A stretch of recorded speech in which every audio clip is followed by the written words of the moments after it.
mecanismo que le crea una fuerza que le impulsa a hacer actos malos, lo llamamos vicio. La virtud libera, la virtud me hace más capaz de obrar como quiero, bien. El vicio, en cambio, me encadena. El vicio del cigarro, lo quisiera dejar y no puedo. ¿Okay? Bueno, virtus, virtud. Virtud de la castidad. ¿Qué es la virtud de la castidad? Es por tanto, un hábito estable que me fortalece y me hace más capaz de vivir bien mi sexualidad. Pero hay que tener en cuenta que hay una especie de tendencia a la reducción y deformación de esta virtud, como decíamos. La castidad como prescindir de tener relaciones sexuales, reprimir la sexualidad, celibato, virginidad. No, la castidad es más y es anterior al celibato y se debe vivir en todas las circunstancias de la vida, cualquiera que sea el estado en el que uno se encuentra, la opción, la vocación que uno vive.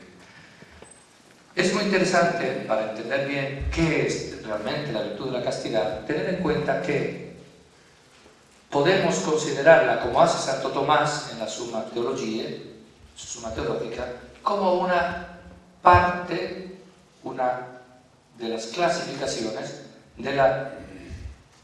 o una especie, género-especie, de la templanza. Él la clasifica dentro de la virtud de la templanza. Recuerden que están las 4 famosas virtudes cardinales: justicia, templanza, fortaleza. ¿Y cuál es la otra? La prudencia, gracias. Entonces, la templanza tiene como virtud específica, entre varias, la castidad, la castas. Y esto es muy significativo. Vamos a ver qué significa templanza. Viene del verbo temperare en latín, que es moderar.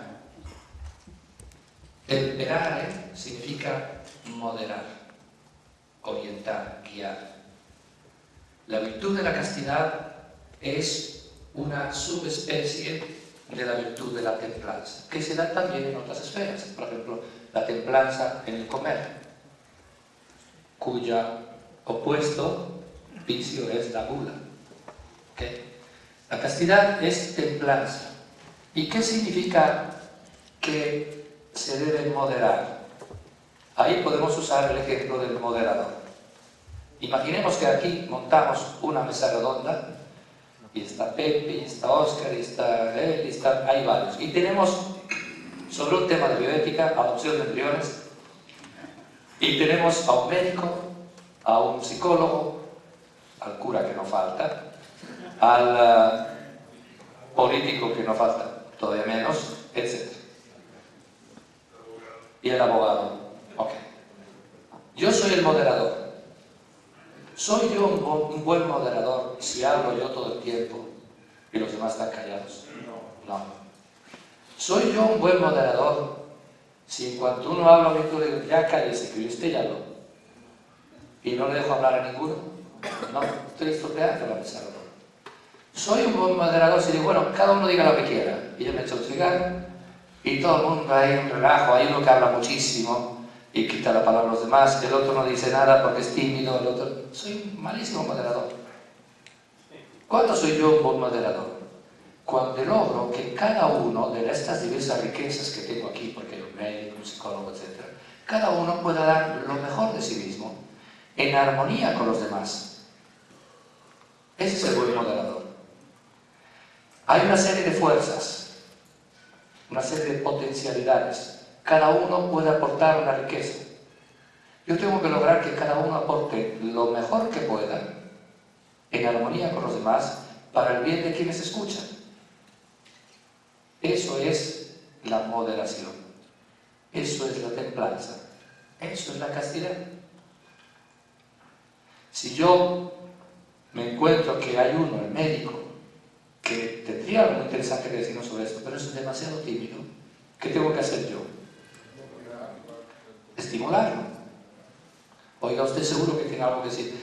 No, es que yo, hombre, vamos a ver, le hago unas preguntas, en fin, lo ayudo para que saque lo que tiene. Si en cambio aquí está el abogado, que habla demasiado, bueno, muchas gracias, usted ya, si le parece, damos la palabra. No, es que no, muchas gracias, que reprimir. Porque si no me destroza la armonía del todo. No es, y no trato a todos igual, ni en todo momento igual, porque en este momento está muy tranquilo, en este momento se excitó, entonces ahora voy a tener que ser más duro con ella. Es decir, por favor, muchas gracias. Es decir, yo tengo que moderar según las circunstancias y cómo van jugando estas fuerzas para que salga lo mejor armónicamente del conjunto de estas fuerzas. Esto es la castidad. Podemos, por lo tanto, esto es una definición que me inventé yo, teniendo en cuenta esto, pero yo creo que da la idea. Podemos decir que la castidad es la capacidad estable en cuanto a virtus, hábito, de moderar las energías y tendencias en la esfera de la sexualidad con la razón y la voluntad para el bien íntegro de la persona y de los demás, según su propia o la propia situación, la propia mía de cada individuo. Si quieren copiarla, vamos a analizar un momentito.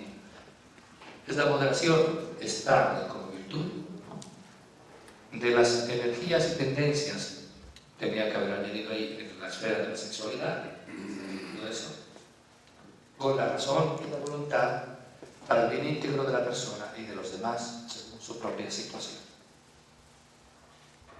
No es reprimir, no es tampoco dejar que cada instinto, pasión, afecto, tendencia, inclinación siga su curso.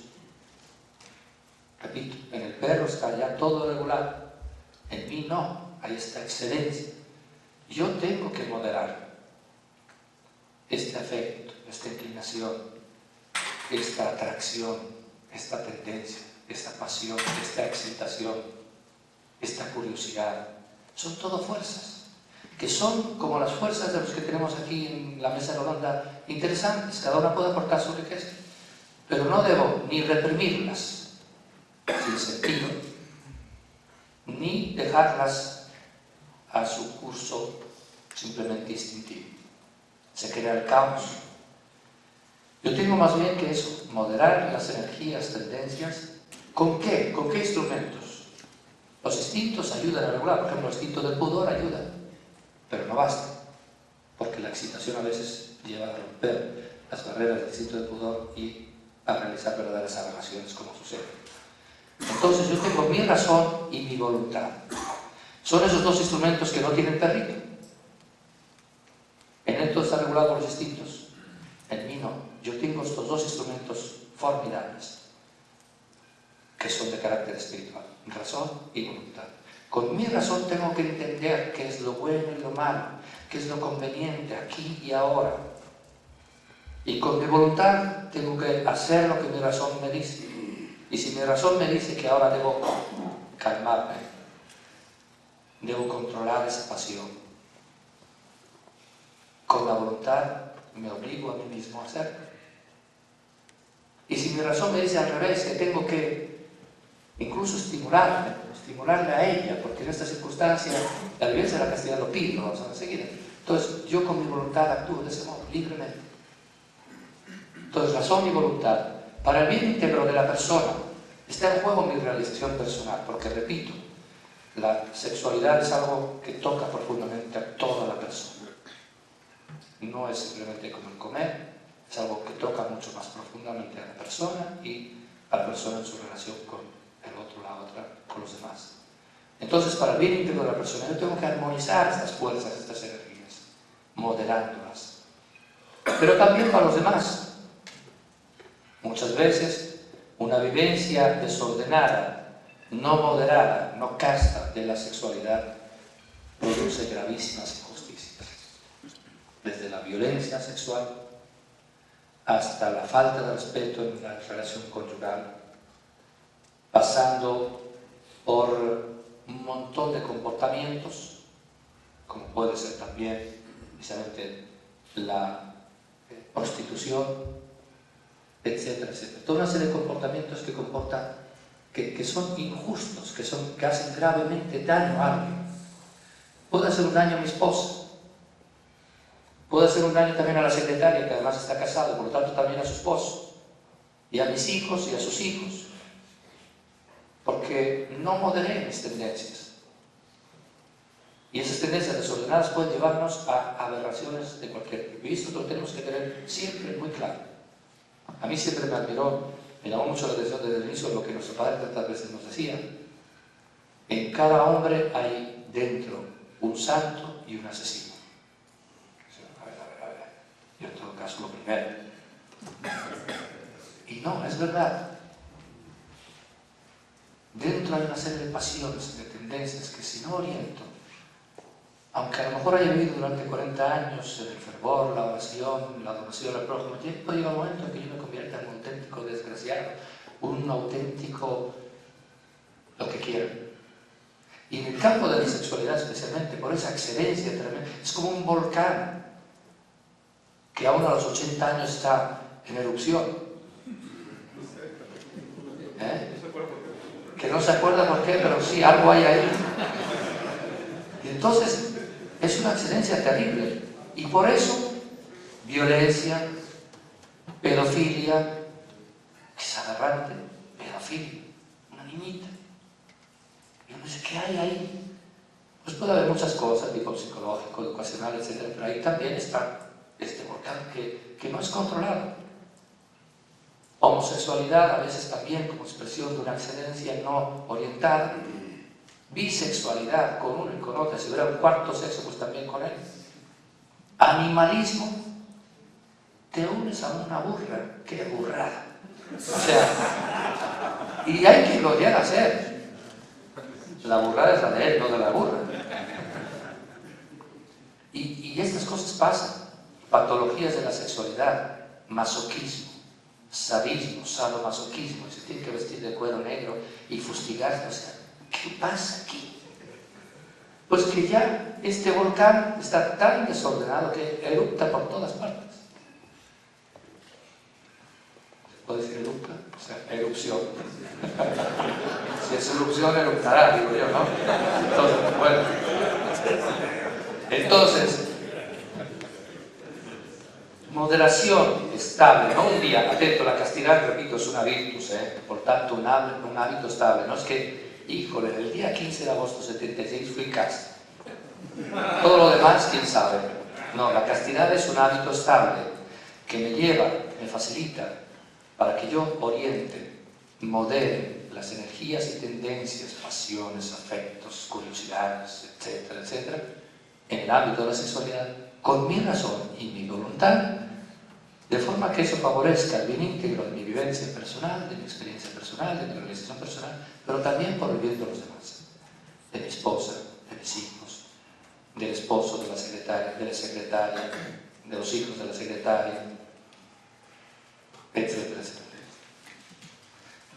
Y eso según la propia situación. Por lo que decía, si yo tengo un médico que no habla nada y un abogado que habla demasiado, entonces trataré de ayudarle al primero a hablar un poquito más y al segundo lo tendré que reprimir. Si es al revés, haré al revés. Si ninguno habla, porque son todos medio tímidos, tendré que estimularlos a todos. Si todos tienen que hablar demasiado, tendré que reprimirlos, en el sentido de una palabra, frenarlos un poquito a todos. Y esto puede variar incluso en el tiempo. Empieza la mesa rodada muy tranquila, de repente se excita, etc. Entonces yo ahí tengo que reprimir más, mientras que al inicio, y pasa muy a menudo, al inicio hay que calentar motores. Bueno, ¿qué le parece? Se pregunta, luego ya no tengo más bien, hay que callarnos. Cambió la situación, cambió la circunstancia, entonces yo actúo para moderar correctamente de modo diverso. Y eso es muy importante tenerlo en cuenta, es decir, tener en cuenta que tenemos que vivir cada uno la castidad como esta moderación sabia y firme de nuestras tendencias sexuales según el estado, condición y situación en que nos encontramos. A veces hay que frenar, a veces hay que estimular, a veces hay que orientar. Ni frenar, estimular, simplemente orientar, no es por aquí, es por allá. A veces hay que reorientar porque se ha desorientado. Yo modelo de diversas formas según circunstancias. Según el estado, bueno, perdón, vamos a subrayar un poquito más, ilustrar un poquito más. Según el estado, según las circunstancias, o estado, condición y situación. Estado, yo estoy casado. No es lo mismo que sí, no estoy casado. Somos novios, no es lo mismo de que si simplemente somos amigos que nos acabamos de conocer. Soy viudo, no es lo mismo que si estoy casado. Bueno, pues yo estuve casado, pero ahora no. Soy sacerdote, consagrado, con el voto del celibato, de la castidad, estado diverso. Yo, Gonzalo Miranda, sacerdote legionario de Cristo, tengo que moderar también esas fuerzas, esa excelencia sexual que también se da en mí. Y si no se diera, me preocuparía. Pero la tengo que moderar diversamente de como la tenía que moderar cuando iba con mi novia por ahí a la discoteca. Ahí también tenía que vivir castamente, porque no tenía que vivir en aquel estado de noviazgo como si fuéramos esposos. Y ahora no tengo que vivirlo como si fuéramos esposos o como si fuéramos novios. El otro día me habló ella. Seguimos en contacto, muy poquito, pero como había muerto un hermano mío, que era amigo suyo, etc., me llamó por teléfono, me mandó un email muy bonito, después de años, entonces yo respondí, etc. Pero lógicamente, aunque yo sigo teniendo realmente un afecto por ella, porque nos queríamos mucho, yo sé que mi relación ahora no debe ser como era en aquel momento, donde estamos pensando que un día nos casamos, es otra cosa. Y no debo decir las mismas cosas que le decía. Le decía buenos días, ¿cómo está?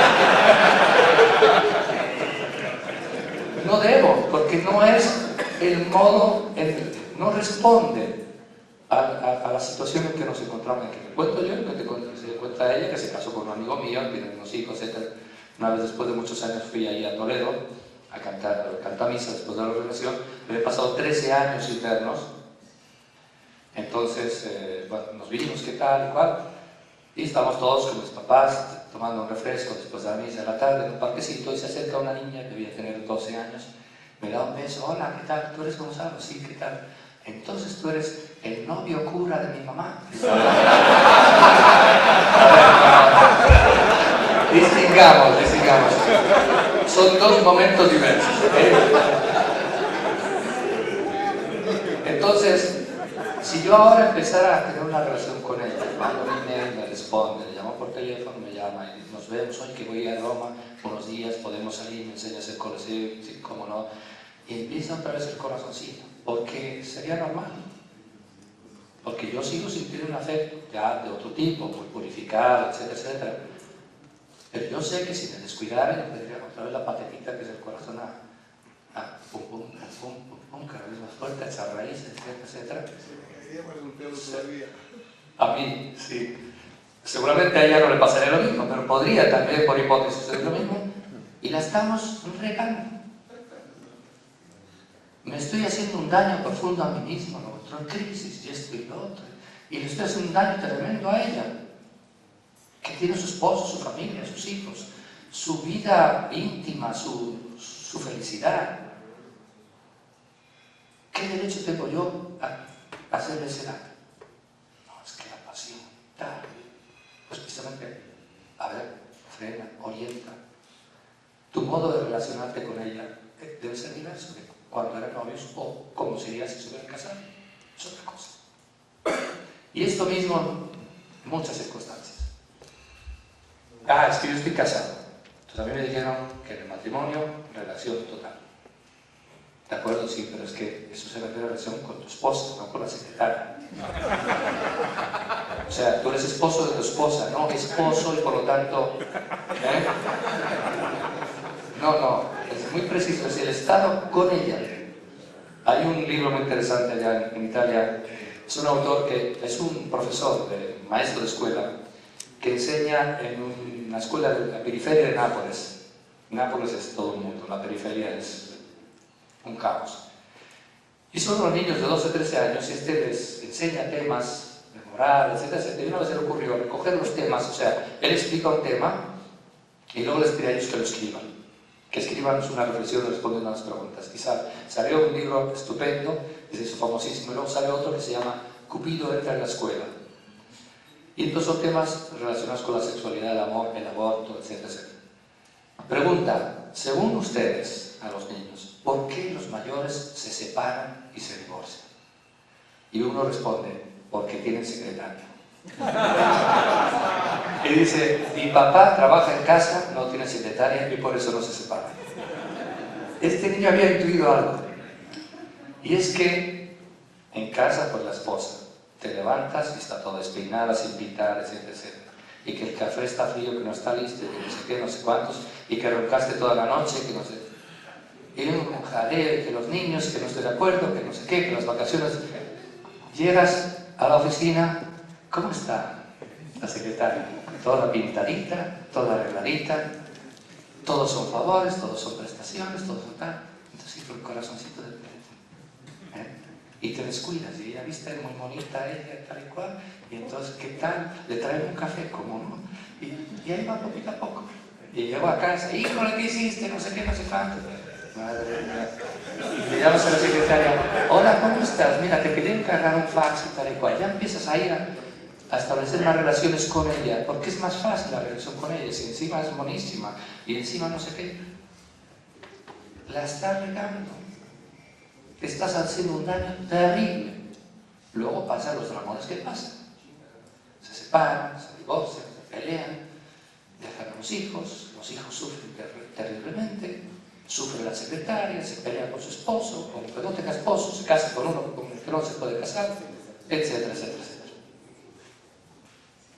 Significa que yo tengo que estar atento a mi estado, a su estado, a nuestro tipo de relación. Pero también al momento en el cual estamos viviendo. Porque decía, la mesa redonda puede tener uno que habla demasiado, pero también dentro de la mesa redonda cambian las cosas.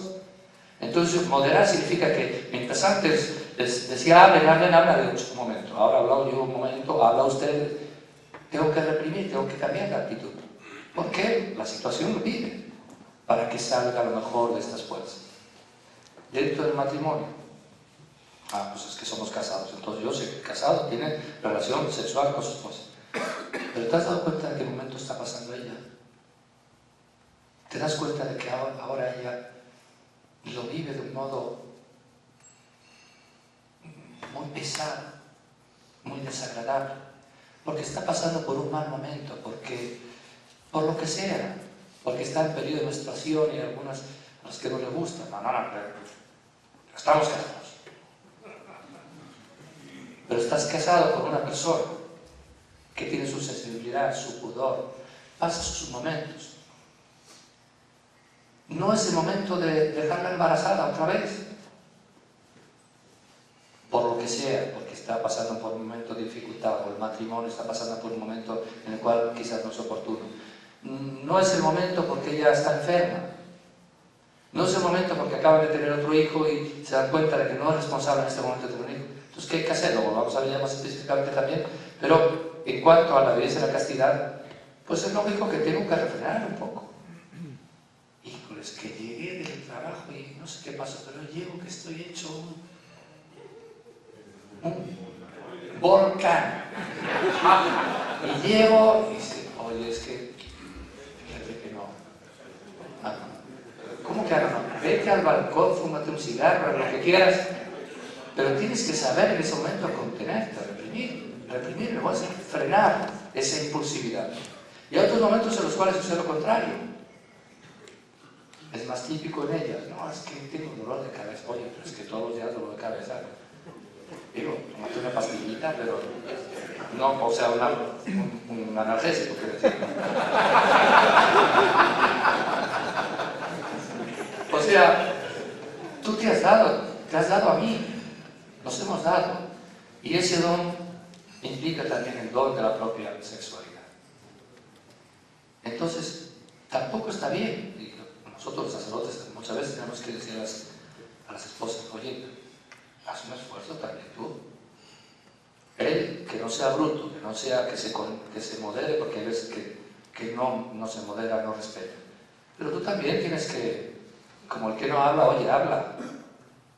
Peínate bien, dale un beso, haz un poquito de cortejo, estimúlate de modo adecuado. Estimúlate, habla, di algo, expresa el amor. Entonces, ven, no es frenar, no es reprimir, es moderar, que a veces pide una cosa y a veces pide otra. Y a veces es esperar y a veces es al revés, buscarlo, incentivarlo, prepararlo. Que tampoco estaría mal que el varón también supiera preparar y no simplemente a lo que vamos. No, vamos. Y vamos los dos. Como pareja que somos. En armonía. Entonces, en ese sentido, cuando se entiende esto, nos damos cuenta de que se trata de una virtud eminentemente positiva. No es la represión de algo tan importante como la sexualidad. Es el encauce, es la moderación para la verdadera realización de toda la persona en su relación con los demás. Con los demás significa con ella, pero también con los demás, porque muchas veces un desorden sexual no se manifiesta solo con la persona con la cual se tiene relación, sino se repercute en todas las esferas de nuestras relaciones. Y eso lo sabemos muy bien. Bien, y con esto habríamos terminado este tema. No sé si sobre esto tenemos preguntas. ¿Cuánto tiempo nos queda en esta unidad? Bien, entonces, ¿alguna pregunta? Padre, ¿qué opina del estado inducido? Me refiero concretamente ¿Cómo a... inducido? Se tuvieron que casar. Ajá. Por presión de los padres, la sociedad, por alguna situación. Entonces, hablando del estado, pues puede que llegara a cometerse un error. Entonces ahí la parte unitiva que comenta pues queda en un riesgo. No puede haber amor, no puede haber otra situación producto de un ambiente externo. Sí, el matrimonio inducido, forzado, depende. Hay muchos matrimonios inducidos, forzados, que luego funcionan fenomenal. Antes se hacía muchísimo así, y en algunas partes todavía. A la hija la casaban, no se casaba ella. Le buscaban un marido, o sea, un futuro marido, hablaban los papás entre sí, eventualmente firmaban acuerdos también de herencias, etcétera, y la casaban. No siempre funcionaba mal, muchas veces funcionaba muy bien, porque en parte tenían asumido eso y decían, bueno, entonces yo voy a ser la esposa de ese hombre que me han escogido. Y realmente llegaban, o pueden llegar a enamorarse, en muchísimos casos, toda la historia de matrimonios profundamente bellos, inducidos. Primero. Segundo, puede suceder lo contrario. Puede suceder que vivan esa relación como verdadera forzadura, se dice, que nunca logra que brote el amor. Y por lo tanto que cree terribles problemas para él, para ella, para ambos, eventualmente para los hijos. En esos casos, cuando se dan cuenta de que no pueden vivir esas situaciones de matrimonio, pueden perfectamente ver si el matrimonio puede ser declarado nulo. Sobre todo si hubo presión. Sabemos que para que haya verdadero matrimonio, tanto desde el punto de vista civil como desde el punto de vista del sacramento, se trata de un actor libre por parte de ambos.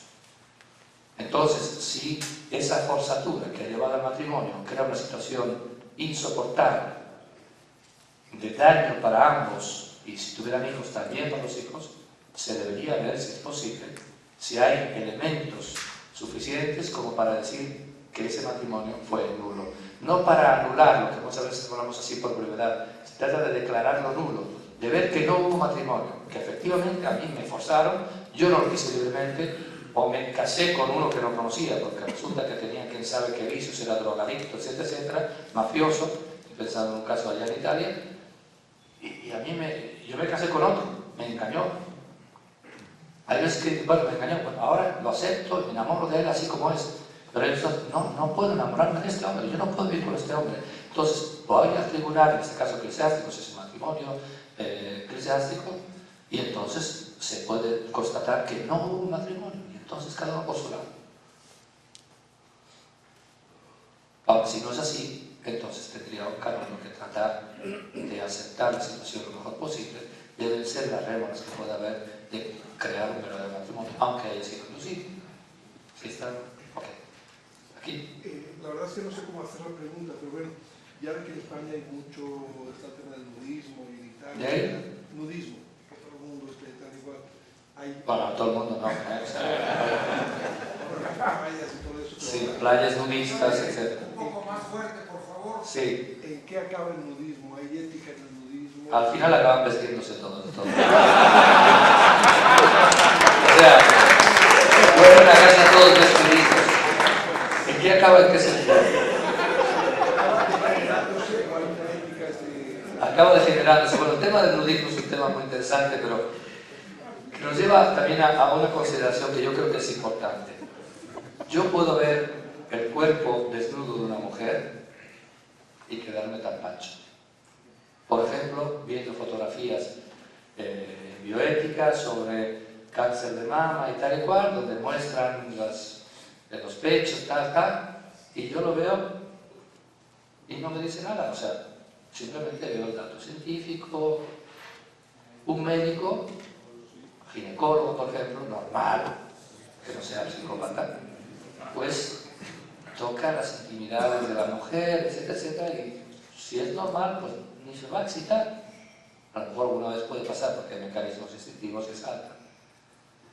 Pero yo puedo ver el mismo desnudo en otra situación, dándole o descubriendo otro significado, ahí está el lenguaje, y me puede perturbar muchísimo.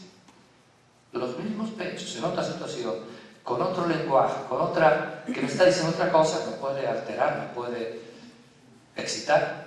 ¿Por qué? Porque hay toda una serie de lenguajes, de significados que se dan. Y eso lo vemos también, por ejemplo, no sé, en el modo de vestir. Y llegamos también luego al nudismo. Yo recuerdo, por ejemplo, allá por los años que fueron 80, se empezó a poner otra vez de moda la minifalda, pero mini. Y recuerdo, uno veía alguna vez, esta chica, la verdad. Luego recuerdo un día estaba celebrando una misa en la parroquia, en la primera comunión, vino una chica que tenía una minifalda que, vamos, de falda había lo menos posible.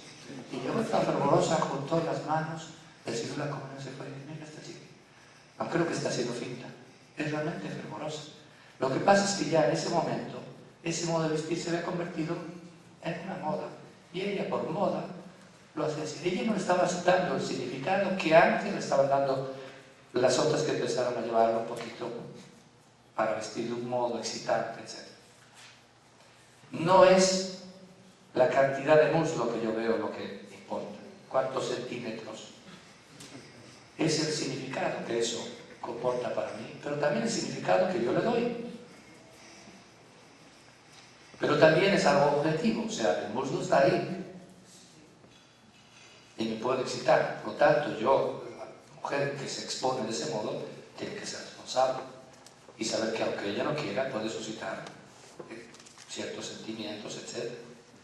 Pero allá no lo ven así, los nudistas y tal, dicen que eso es normal. ¿Cómo? Que los nudistas no lo ven así. Claro, pero los nudistas, ahí también, por eso digo, mucho depende del significado. Puede haber un nudista que lo haga por razones naturalistas, ideológicas, etcétera, etcétera, y de ese modo, quién sabe, quiere hacer una experiencia, y que no significa gran cosa desde el punto de vista de la excitación sexual. Pero yo creo que la mayoría de ellos lo hacen, por lo menos en parte, para vivir una experiencia sexual singular. Entonces, ahí hay que ver, yo no juzgo en sí mismo, pero hay un dato objetivo. Eso fácilmente puede excitarte a ti y puede excitar a los otros.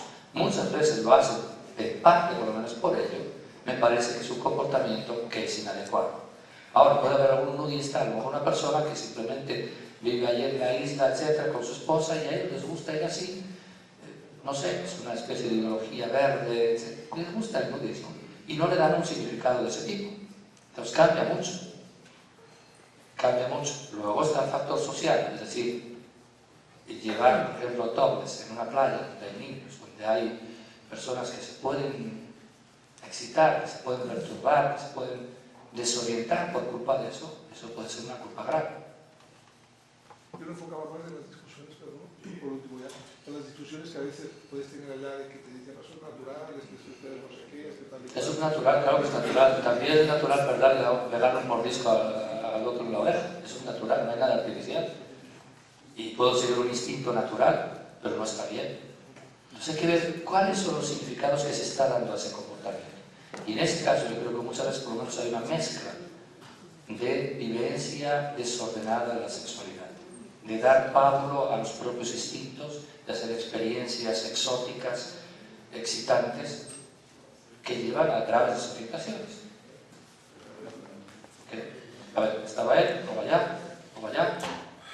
Por favor. Quisiera su comentario a esto que le dijo un sacerdote a una pareja que se iba a casar como parte de su preparación al matrimonio. Les dijo, en el acto sexual entre los esposos, todo se vale mientras el acto termine donde tiene que terminar. Yo no lo diría así. No lo diría así.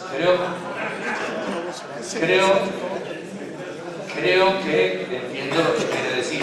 Es decir, creo que lo que quiere decir es lo siguiente. Él y ella se han dado realmente el uno al otro.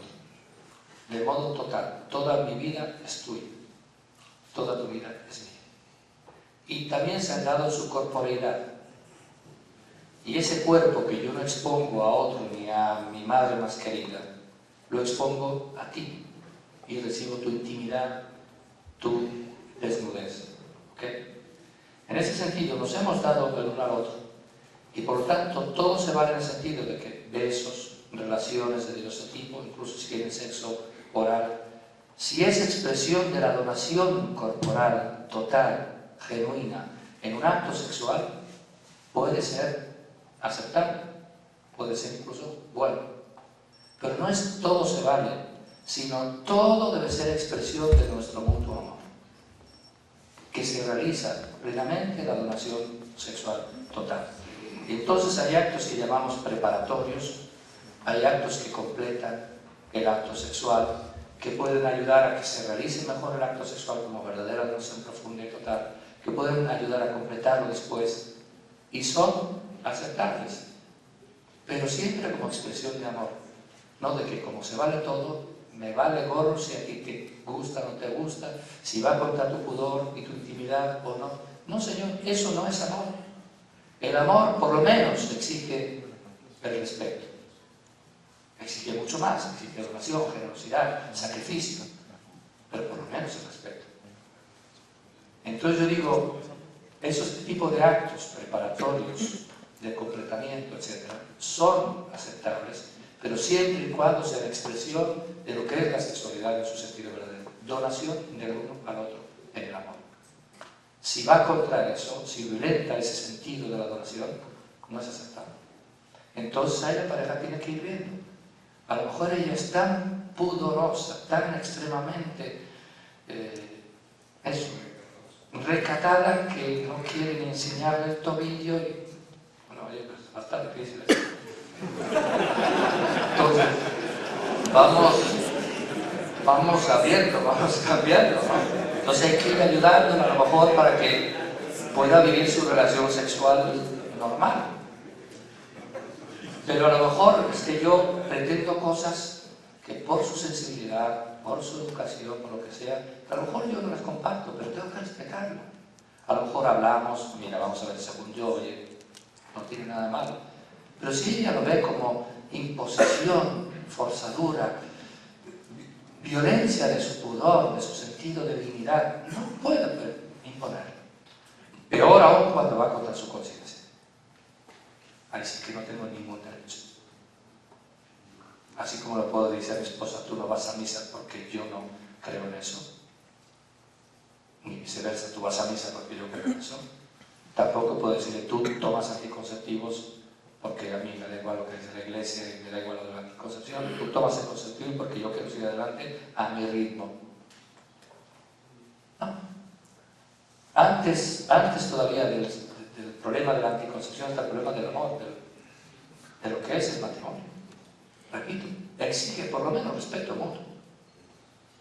Entonces hay que ser atentos, especialmente el varón. El varón es más irruente, más, por naturaleza, más brutote si queremos. Por naturaleza, no es culpa nuestra. A lo mejor localizan una zona cerebral de la brutalidad masculina, no lo sé, pero somos más brutotes, o sea, y eso es importante, por ejemplo, para la educación de los hijos. La mamá pues es dulzura, etc. El papá es el niñito está viendo la voz, está en la cuna y ve esa figura que además ya reconoce, la voz desde el embarazo, la voz femenina, dulce, cariñosa, etcétera, etcétera. Y de repente aparecen unos bigotes ahí. Y uno dice, hijito, ¿cómo estás? Y a lo mejor al inicio medio se trama, pero es muy importante. Es muy importante que la mamá lo apapache y tal, y que llegue el papá y lo tire por los aires, que lo recoja cuando le caiga. Es muy importante. Hay un estudio de unos neurólogos que han visto cómo efectivamente la interrelación del niñito ya desde bebé con el papá y con la mamá estimula zonas neuronales diversas que se completan. Entonces es muy importante. Porque a propósito, bueno, entonces el hombre tiende a ser más bruto, aunque no quiera, no puede decir, ay, niñito, no, tienes esa voz. Y los bigotes pues, te los puedes también quitar, pero no tiene nada de malo, es tu masculinidad que se expresa también ahí y es importante.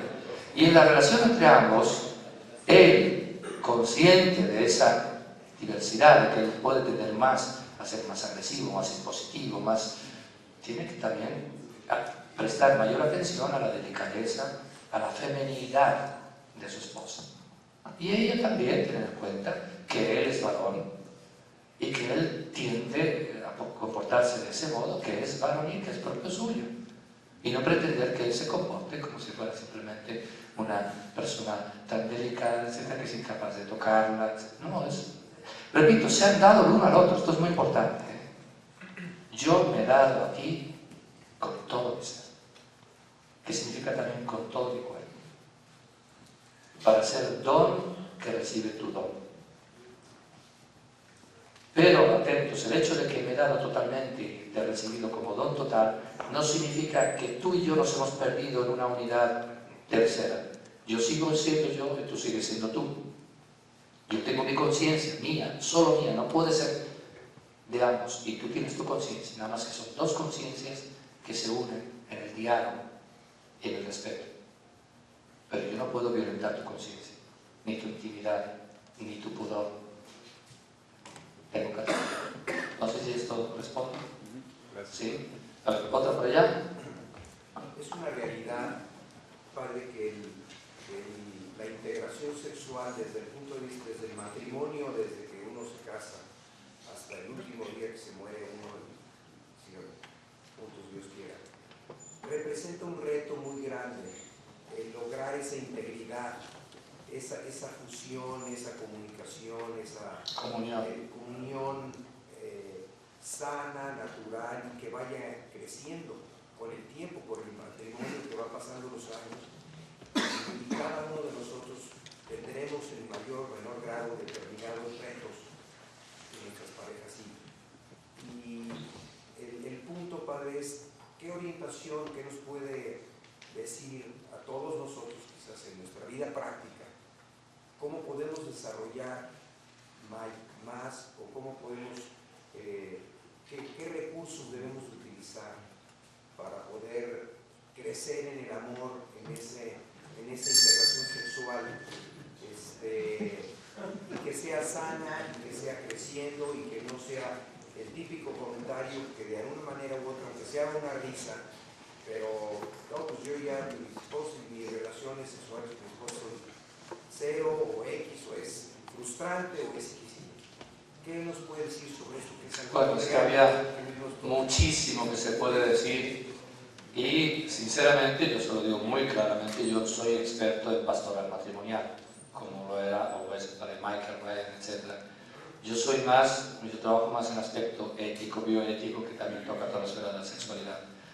Pero bueno, me he adentrado también un poquito y seguramente ustedes han tenido 1000 ocasiones de reflexionar sobre esto, habrán leído, pueden hacerlo, etc. De todas formas, yo algo sí diría, repito, hay muchísimo que se puede decir, pero por ejemplo, una cosa que me parece muy importante, tienen que saber ser realmente amigos, no solamente partners sexuales, no solamente conviventes, no solamente tampoco esposos en el sentido oficial, padres de nuestros hijos, responsables de ellos, responsables uno del otro, y al final que uno pueda quedarse con la herencia del otro. No. Tiene que haber ahí una En Italia habla mucho de la complicidad matrimonial, la complicidad. Ese sentido de saber confiarte al otro. Complicidad no dos cómplices para hacer algo malo, pero sí sabernos contar nuestras cosas, esas cosas que no cuentas a otro. Es también importante saber tener otras amistades, muchas veces de personas del mismo sexo, con las cuales podemos hablar de ciertas cosas o en cierto tono que a lo mejor no podemos, no conviene con la esposa.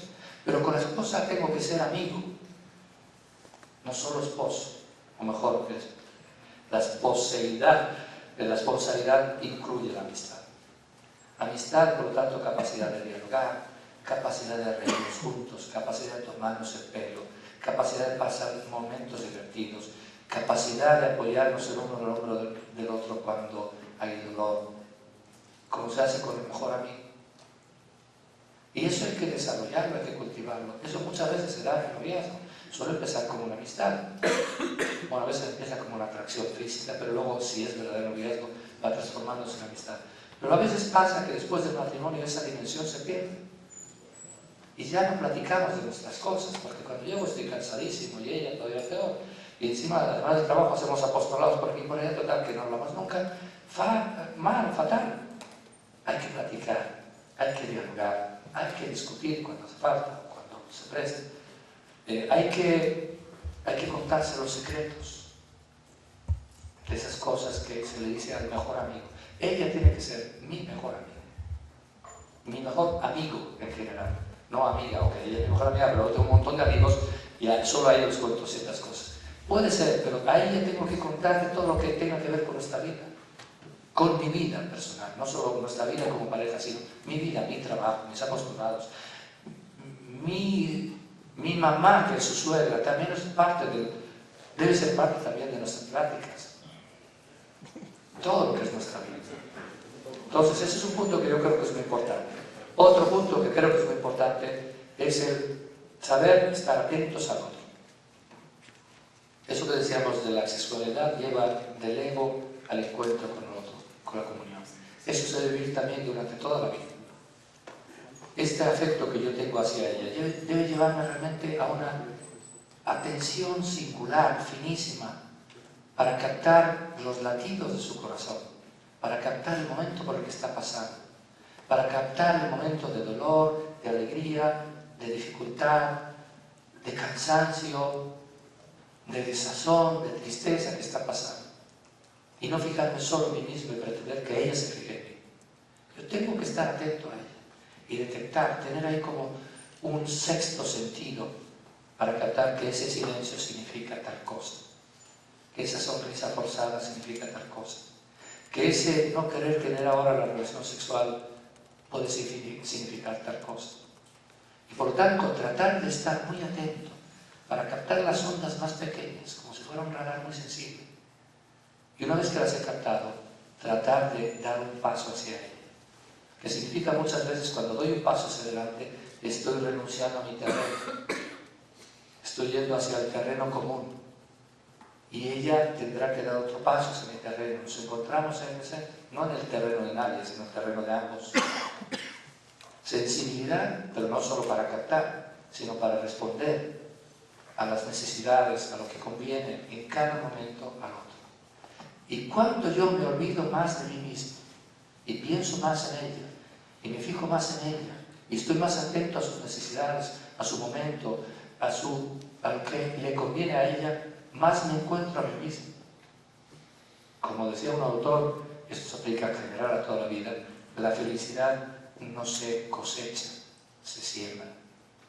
Cuando yo vivo cosechando felicidad, fama, dinero, prestigio, placer, reconocimiento, atención, etc., me convierto en mi vida es un infierno, mi vida es la de los otros.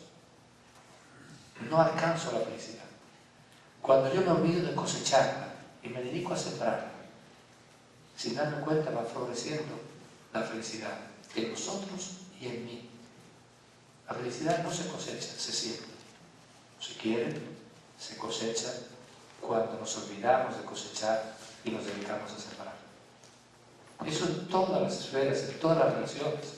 También nosotros sacerdotes, si yo me fijo nada más en mí, en mi carrera, en mi prestigio, en ser el centro de atención, en ser protagonista, incluso en ser santo, en mi santidad.